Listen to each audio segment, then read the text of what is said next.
Assalamualaikum warahmatullahi wabarakatuh. Selamat pagi, siang, sore, malam, tergantung penonton yang menonton video kali ini. Mohon izin Bapak dosen, mohon izin rekan-rekan seluruhnya. Di sini saya dari kelompok 7 oleh saya sendiri Muhammad Sayugani Zaidan Maulana beserta Muhammad Abdillah Tajudin. Kami berdua akan menjelaskan terkait penerapan psikologi sosial dalam bidang organisasi.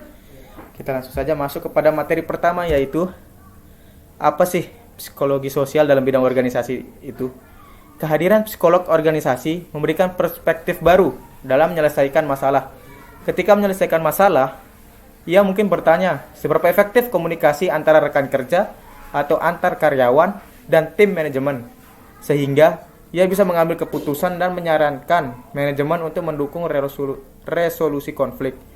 Nah, psikolog organisasi ini bisa bekerja sebagai konsultan independen atau konsultan manajemen full time di perusahaan. Psikolog organisasi memiliki bekal ilmu psikologi yang mumpuni. Nah, dalam psikologi sosial ada yang namanya kepuasan kerja. Apa sih kepuasan kerja itu? Kepuasan kerja diberikan 5 pengertian oleh beberapa ahli, yang yaitu ada Mila Badriah, di mana kepuasan kerja adalah sikap atau perasaan karyawan terhadap aspek-aspek yang menyenangkan atau tidak menyenangkan mengenai pekerjaan yang sesuai dengan penilaian masing-masing pekerja. Kemudian ada Wexley dan Yuki, di mana bahwa kepuasan kerja adalah cara pegawai merasakan dirinya atau pekerjaannya. Dapat disimpulkan bahwa kepuasan kerja adalah perasaan yang menyokong atau tidak menyokong dalam diri pegawai yang berhubungan dengan pekerjaan maupun kondisi dirinya. Kemudian yang ketiga ada dari menurut ahli Newstrom, di mana job satisfaction is the favorable or unfavorable with employees with their work. Kepuasan kerja berarti perasaan mendukung atau tidak mendukung yang dialami seorang pegawai saat bekerja.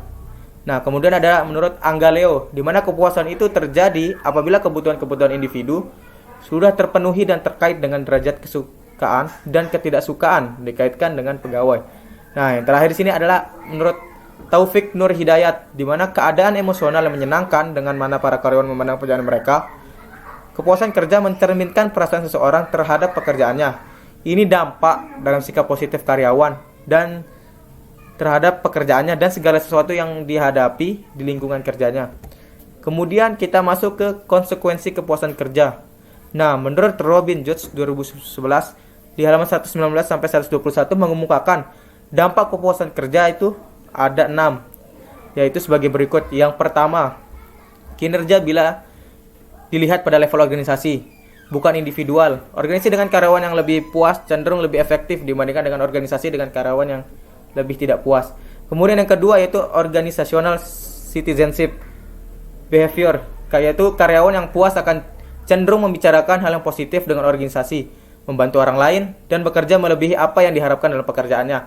Yang ketiga, kepuasan pelanggan karyawan yang puas cenderung lebih ramah, ceria, dan responsif yang dihargai oleh pelanggan. Kualitas ini yang membangun kepuasan dan kesetiaan pelanggan. Nah, yang keempat yaitu karyawan yang tidak puas akan lebih sering meninggalkan pekerjaan.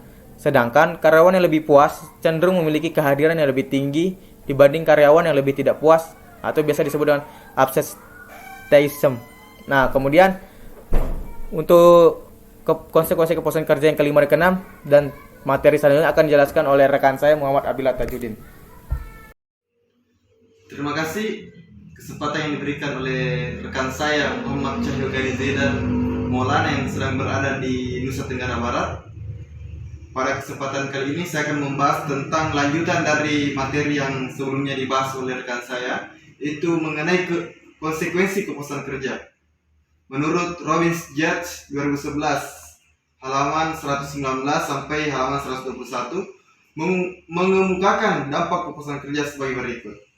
Kepuasan kerja lebih signifikan mempengaruhi poor performance untuk tetap bertahan dalam organisasi dibandingkan dengan superior performance. Dan selanjutnya adalah perilaku menyimpang di tempat kerja. Ketidakpuasan kerja memprediksikan banyak pelaku khusus, termasuk upaya pembentukan serikat kerja, penyalahgunaan hakikat, pencurian di tempat kerja, pergaulan yang tidak pantas, dan kelambanan. Dan selanjutnya itu kita akan berbicara mengenai kualitas kehidupan kerja. Kehidupan kerja adalah Pendekatan sistem manajemen atau cara pandang organisasi dengan tujuan untuk meningkatkan kualitas kehidupan karyawan dalam lingkungan kerjanya secara simultan dan berkesinambungan. Bernardin dan Russell mengemukakan bahwa karakteristik kualitas kehidupan kerja memusatkan pada beberapa bagian, yaitu sebagai berikut. Yang pertama itu kondisi kerja yang meliputi keselamatan, kesehatan, lingkungan fisik, pemberian upah dan rewards, kawan kerja, interaksi sosial, meningkatkan keterampilan, kemandirian, demokrasi atau yang meliputi dengan ikut serta dalam mengambil keputusan, kepuasan kerja, kecukupan pendapatan, keikutsertaan karyawan, pelatihan yang diberikan para karyawan, manajer dan staf untuk mendorong lebih profesional tanggung jawab terhadap peran, dorongan untuk pengembangan dan rotasi jabatan, ikut serta pada perserikatan dan pembentukan regu. Berbicara selanjutnya itu manfaat kualitas kehidupan kerja. Menurut Harsono 2005, kualitas kehidupan kerja memiliki beberapa manfaat antara lain sebagai berikut.